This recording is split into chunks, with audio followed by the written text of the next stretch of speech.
Suatu hari di tahun yang tak begitu persis diingat. Mungkin 1994 atau 1995. Malam belum begitu larut, mendekati jam 9 malam, saat ku dengar daun pintu diketuk. "Assalamualaikum," terdengar seseorang mengucapkan salam di luar. "Waalaikumsalam," jawab papa yang sedang nonton TV. Terdengar suara papa beranjak, lalu suara handle pintu yang dibuka, disusul samar-samar percakapan dua orang bernada kaget, gembira, dan haru. 1-2 menit berikutnya pintu kamarku dibuka papa. "Ton, sini keluar dulu, ada tamu." Aku keluar kamar, di ruang tamu tampak seorang laki-laki seusia papa. 40 tahunan. "Din, ini anak aku yang nomor 2. Dia sudah SMP." "Ton, ini Pak Baharudin. Kamu masih ingat kita pernah ke rumahnya di Siantar?" "Oh, tentu saja aku ingat pernah mampir ke rumah seorang kerabat papa di daerah bernama Perdagangan, Kota Pematang Siantar, Sumatera Utara. Kota yang geografisnya dikelilingi Kabupaten Simalungun. Penghujung tahun 1989, dari kota Medan, ditemani opung Napitupulu kakeknya Vicky, kami naik bus selama 2-3 jam lamanya. Pak Baharudin tersenyum ramah, dalam raut wajah yang tampak tak bisa menyembunyikan perasaan tertentu. Mungkin kelelahan atau sedang banyak pikiran. Tapi sejurus kemudian wajahnya benar-benar serius, dan berkata, Anton bisa nggak? Apa? Aku minta tolong. Jadi begini, aku kesini ini ikut sama anak-anak tetangga di rumah sana yang jadi supir truk. Aku bawa oleh-oleh nggak seberapa dari Siantar, tapi ku tinggalnya di truk. Kau ambilkan ya, tolong, di pinggir jalan raya sana truknya diparkir. Sekalian supir sama kawannya keneknya juga suruh ikut kemari ya, pintanya dengan bijak. Aku berangkat dengan senang hati. Mengambilkan oleh-oleh selalu menjadi aktivitas paling menyenangkan. Sambil jalan kaki kubayangkan, seperti apa perjalanan jauh menggunakan truk. Dalam pikiranku, truk adalah ukuran 3/4. Sesampai di mulut kampung yang langsung berbatasan dengan jalan raya lintas Sumatera, aku tak melihat ada truk yang parkir. Hanya ada satu mobil pickup yang sedang diotak-atik mesinnya oleh si supir. Tampaknya lagi mogok, sedangkan agak ke pojok sana ada. Sudahlah, ini salahku tadi tak minta petunjuk yang rinci, di mana persisnya truk Pak Baharudin diparkir. Aku balik badan dan kembali ke rumah. "Pak, maaf saya sudah ke sana, nggak ada truk di sana Pak." "Apa tempat parkirnya bukan di mulut kampung tapi di tempat lain?"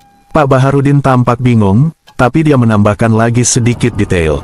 "Masa nggak ada truk Fuso, platnya BK sekian-sekian."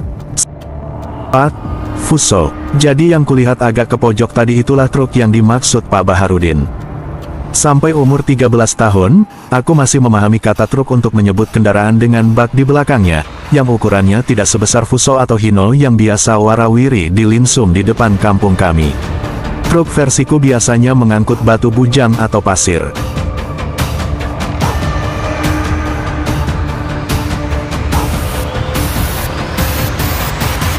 Ku ketuk pintu ruang kemudi truk itu.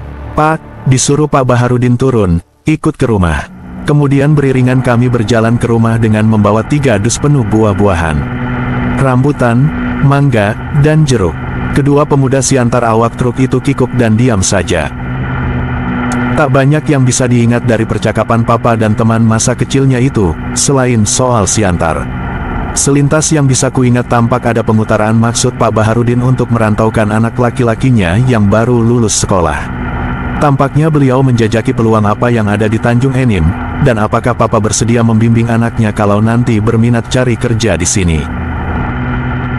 Tak banyak yang dikatakan papa soal peluang ataupun tantangan dalam mencari kerja di Tanjung Enim. Papa justru lebih banyak bertanya soal anak Pak Baharudin, apakah anaknya tipe orang yang mandiri, suka berpetualang, ataukah justru orang yang gak bisa lepas dari ketiak ibunya. Papa tampak memberikan garis tebal, penekanan khusus soal itu kepada Pak Baharudin. Setelah 2 jam lebih ngobrol sambil makan buah dan minum teh dan kopi, Pak Baharudin dan teman-teman seperjalanannya pamit. Mereka akan melanjutkan perjalanan dengan truk menuju Jakarta. Pak Baharudin dan Papa saling berjanji akan melanjutkan komunikasi melalui surat. Jam 11:30 mereka berpisah.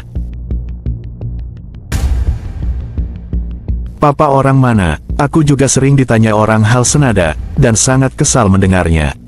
Karena aku, anak pisang. Anak tak bersuku. Anak yang serba tak tulen, di bagian manapun. Tak berhak mengaku orang suku apapun. Tapi papa orangnya lebih santai dibandingku. Papa mungkin tulen Jawa Timuran, tapi lahir di Kuala Simpang, Provinsi Aceh. Sedangkan masa kecilnya, dihabiskan di kota Pematang Siantar.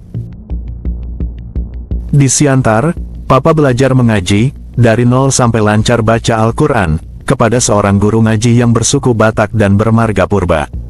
Guru ngajinya itu adalah ayah dari Pak Baharudin Purba. Itu nama lengkap Pak Baharudin, teman Papa yang singgah ke rumah malam itu. Pak Baharudin menjadi teman belajar mengaji sekaligus teman main dan sekolah, sampai mereka berpisah ketika Mbah Pugu pindah tugas lagi ke kota lain.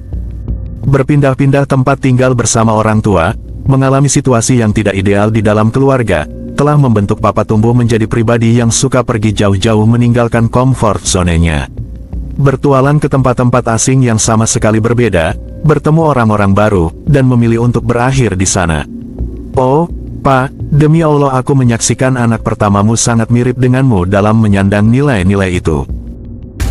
Setelah pertemuan malam itu, Pak Baharudin mungkin pernah sekali bersurat dengan Papa, tapi Papa tak pernah menceritakannya lagi.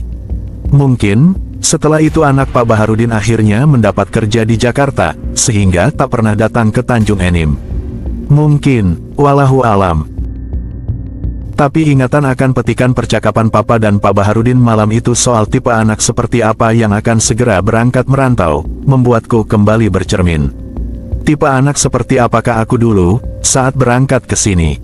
Lalu bagaimana dengan kini? Berada di rantau saja tidaklah membuat kita jadi hebat. Selalu penting untuk mengenali lagi diri ini.